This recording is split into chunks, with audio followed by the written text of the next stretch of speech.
Değerli 8'li sağlık izleyicileri, şu anda öğrenci koçu Arzu Duran hanımefendi yanımızda. Arzu Hanım hoş geldiniz. Merhabalar, hoş bulduk. Hoş bulduk.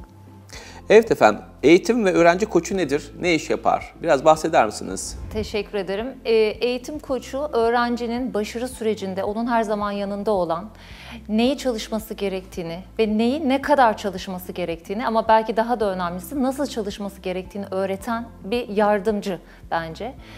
Öğrencinin dönem dönem motivasyonu düştüğünde motivasyon konuşmaları yapan, onunla kaygı stres çalışması yapan ama en önce öğrencisini tanıyıp ona uygun bir haftalık program çıkarıp o haftalık programın takibini yapan ve ne zaman sürçse, ne zaman yardıma ihtiyacı olsa yanında olan biri. Aslında bunun niş alanları var. YKS koçluğu gibi, LGS koçluğu gibi, ara dönem koçlukları gibi. Ben daha çok kendi çocuklarımı LGS'ye hazırladığımdan beri sadece bu alanda devam ediyorum. Ama eğitim koçu normalde sizi başarıya götüren, hedeflerinizi doğru koymanızı sağlayan ve bu yolda çabalamanızı sağlayan yol arkadaşı. Peki bu liselere giriş sınavı niçin bu kadar önemli hocam? Liselere giriş sınavının önemli olmasının bir sürü sebebi var aslında. Ama ilk olarak söyleyeceğim şey şu, bu sınavın bir tekrarı yok. Sistemi beğensek de beğenmesek de öğrenci sadece bir defa bu sınava giriyor. Ve bu sınava girdiğinde okuyacağı lise, alacağı eğitim ve 4 yıl boyunca beraber olacağı arkadaşları, ortamı belli oluyor. Bu çocukların orta ergenliğini beraber geçireceğini düşünürsek, Jim Rohn'un bir sözü var muhakkak biliyorsunuz, insanlar etrafındaki 5 kişinin ortalamasıdır diye. Öğrencinin kendisine benzeyen, hedefli, çalışkan insanlarla beraber olması için bu lise sınavı çok önemli.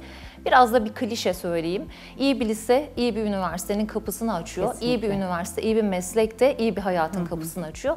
Bu yüzden hem öğrenciler hem de aileler bu sınavı haklı olarak çok önemsiyorlar. Peki bu sınava hazırlanmaya ne zaman başlamak gerekir?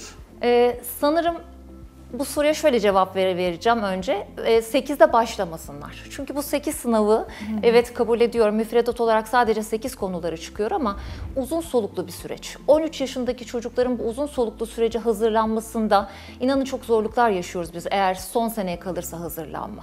O yüzden hazırlanmanın 5 itibariyle başlaması lazım. 5. sınıftan bahsediyorsun değil mi? Evet, 5. sınıftan başlıyorum, bahsediyorum ve özellikle kastettiğim şey şu, sınava hazırlanmak değil bakın, sürece hazırlanmaktan bahsediyorum.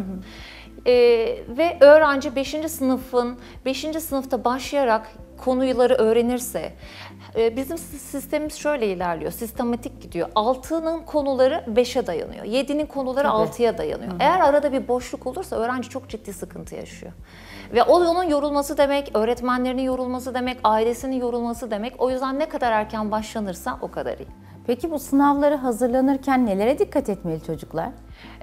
Dikkat edilmesi gereken pek çok şey var ama ilk önce şundan başlayayım. Mutlaka okudukları senenin konularını iyi öğrensinler. Biraz şey gibi düşünmek lazım, yani Jenga gibi düşünün, oyun gibi. Eğer bir yerden çekerseniz altta boşluk varsa üsttekilerin durması imkansız. Temelin sağlam olması lazım Kesinlikle hocam. öyle ve bunun yanında tabii şunu da söylemem lazım. Liselere giriş sınavı 2018 senesinden sonra değişti. TEOG'da önceden, şimdi LGS oldu. Bu sınavda artık okuma anlamaya dayalı, daha çok okuduğunu anlamaya dayalı, beceri temelli yeni nesil sorular çıkıyor. Ve yeni nesil soruları çocukların ne kadar erken öğrenirlerse, ne kadar çözmeye alışırlarsa o kadar faydalı olacaktır. Peki öğrenci yeni nesil çözümüne nasıl alışır? Yeni nesil çözümüne ilk şöyle söyleyeyim. Bakın LGS öyle bir sınav ki öncelikle okuduğunu anlamak, anladığını işleme dökebilmek, işleme devam edebilmek ve sonrasında da zamanı, stresi kontrol edebilmek gerekiyor. Ve bu açıdan düşünürsek yeni nesil soruları çözmek öncelikle okuma alışkanlığının erken oturmasına bağlı. Yani öğrenci daha 1. 2. sınıf itibariyle okumayı öğrenmeli. Okuduktan sonra kitap alışkanlığı, okuma alışkanlığının oturması lazım. Okuma alışkanlığına oturan bir öğrenci inanın bu soruları daha kolay yapıyor. Ve o yeni nesil sorularda okuduğunu anlıyorsa bir çocuk hemen akabinde konuyu iyi öğrenmeli. Konuyu öğrendikten sonra kolay soru dediğimiz kazanım sorularını çözmeli. Daha sonraki süreçte de mutlaka doğru kaynaklarla ilerleyerek kolaydan zora doğru soruları çözmeye başlamalı. Yoksa yeni nesil sorular çoğu öğrenci için maalesef kabusa dönüşüyor. Bunlar için nasıl kaynaklar seçilir ki hocam? Doğru kaynak seçimi çok önemli. Ben bunu öğrencilerime de şöyle anlatıyorum. Bir müzisyen enstrümanla çalışır ama çalabildiği enstrümanla harikalar yaratır. Bir öğrenci eğer zor bir kaynakla karşı karşıyaysa ve temeli iyi değilse çocuk kaynağı görür görmez bir iki soru deniyor ve bırakıyor. Biz bu süreçte bir sürü yanlış kaynak seçimlerinden dolayı çalışmayı bırakan öğrenci görüyoruz. O yüzden doğru kaynak seçimi çok önemli. Zor bir kaynaktan başlamak yerine kolaydan ortaya geçip ortadan zora geçmek daha doğru olur. Bir diğer mesele, mesela çocuğumuz çok iyiyse kolay kaynakla gittiği zaman şöyle bir şeyle karşılaşıyoruz. Çok çabuk sıkılıyor ve yine bırakıyor. O yüzden öğrenciyi tanıyan birisinin, bir eğitimcinin, bir öğretmenin ya da rehberlik öğretmeninin kaynak önermesi daha doğru olur. Peki sınav motivasyonunu sağlamak için çocuklara ne yapmayı önerirsiniz ya da ailelere ne önerirsiniz? Sınav motivasyonu için şöyle söyleyeyim, şu süreçte bütün öğrencilerin motivasyonu biraz kırılabiliyor haklı olarak çünkü çok yoruldular. Bu motivasyon için söyleyeceğim şey şu, öncelikle bu kadar zamandır aslında bu sınav için çalışıyorlar. Eğer şu anda bırakırlarsa bütün o emekleri maalesef boşa gidecek. O yüzden bırakmayıp devam etsinler ve kendilerine güvensinler. Bunun dışında öğrencilerime hep söylediğim bir şey var.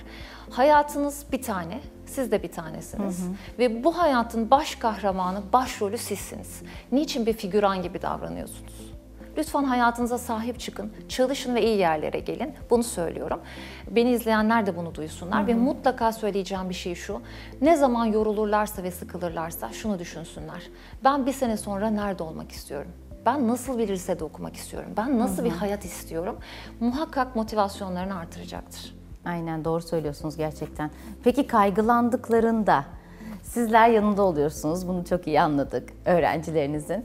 Bunlarla başa çıkabilme yolu nedir? Nasıl bir öğütler veriyorsunuz? Kaygı yani şöyle söyleyeyim öncelikle, kaygı ve stres seviyesinde yükselme olmayan ben bugüne kadar hiç kimse görmedim. Öncelikle bunu doğal bir süreç olduğunu kabul etsinler. Tek kendilerine başlarına gelen bir olay gibi davranmasınlar. Evet. Bu bir. İkincisi şu bilgiyi de vermem lazım. Eğer stres fiziksel semptomlara sebebiyet veriyorsa, sınava henüz vakit var.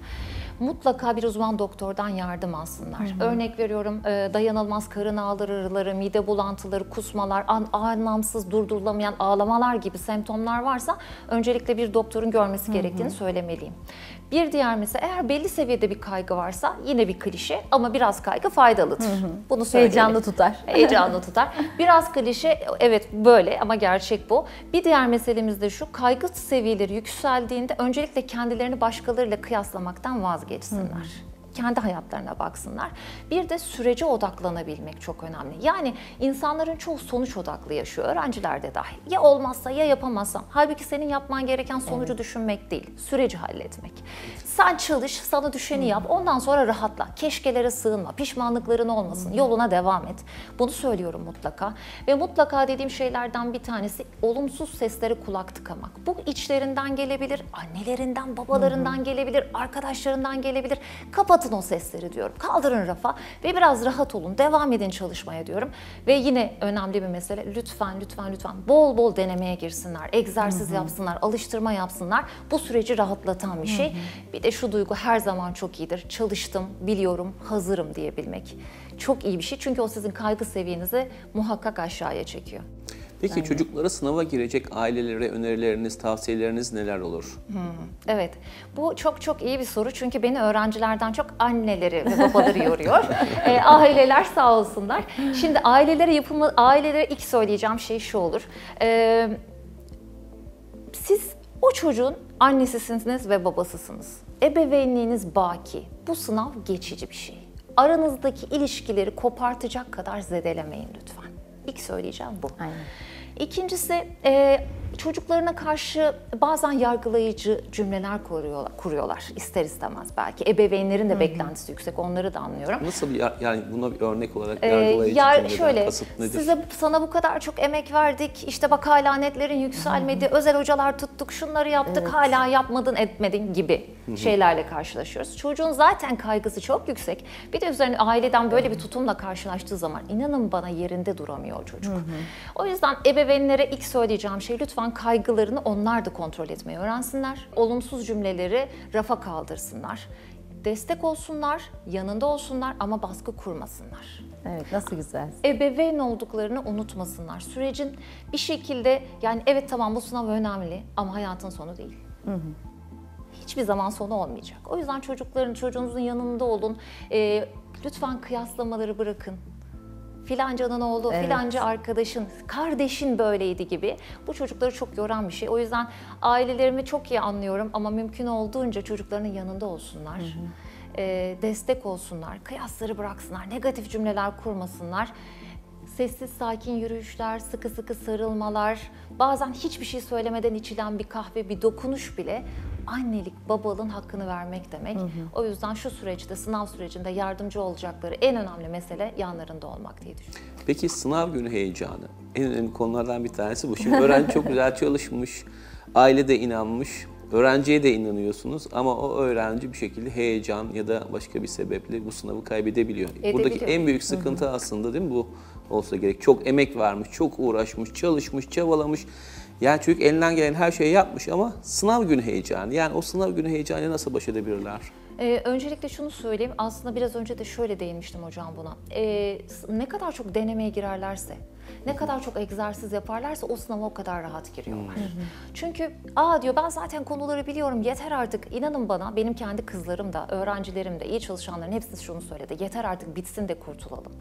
Çünkü sebebi şuydu, biliyorlar her şeyi, çözebiliyorlar ve bu stresi hissetmek istemiyorlar. İyi hazırlanmak bir yöntemdir. Bol alıştırma yapmak, egzersiz çözmek, denemeye girmek bir yöntemdir. Bunun dışında mutlaka önerebileceğim bir şey, anda kalsınlar. Yani başarılı oldukları zamanları düşünsünler. Bu çocuklar yürümeyi öğrendi, koşmayı öğrendi, sınavlarda iyi şeyler yaptılar. Başarılı oldukları anları düşünsünler. Çok iyi gelecek. Eğer bir de yapabiliyorlarsa sınav günü mutlaka nefes egzersizi yapmanın çok faydalı olduğunu gördüm ben. Kendi kızımda da gördüm. Yani başkaları tir tir titrerken böyle sallana sallana gitti sınava. Bunu yapmak çok faydalı olabilir. Sınav gününde bunu söyleyeyim. Bir de öncesi için bir şey söyleyeyim mi hadi? Lütfen. Evet, son olarak. Son olarak şöyle söyleyeyim. Mutlaka bir gün öncesinde ders çalışmayı bıraksınlar. Ve bilmedikleri şeyleri yemesinler. Streslerini artıracak şeyler düşünmesinler, sonuçla ilgilenmesinler. Ben yaptım duygusuyla sınava girsinler. İnanın bana her şey daha iyi olacak. Verdiğiniz değerli bilgiler için çok teşekkür Ben ederiz. teşekkür Çok teşekkürler. Çok güzeldi hocam. Ben teşekkür ediyorum. Çok sağ olun. Öğrenci koçu Orzu Duran'la beraberdik. Eğitim ve öğrenci koçluğu nedir? Bununla ilgili bize çok değerli bilgiler verdi. Bir sonraki konuğumuzla programımıza devam ediyoruz.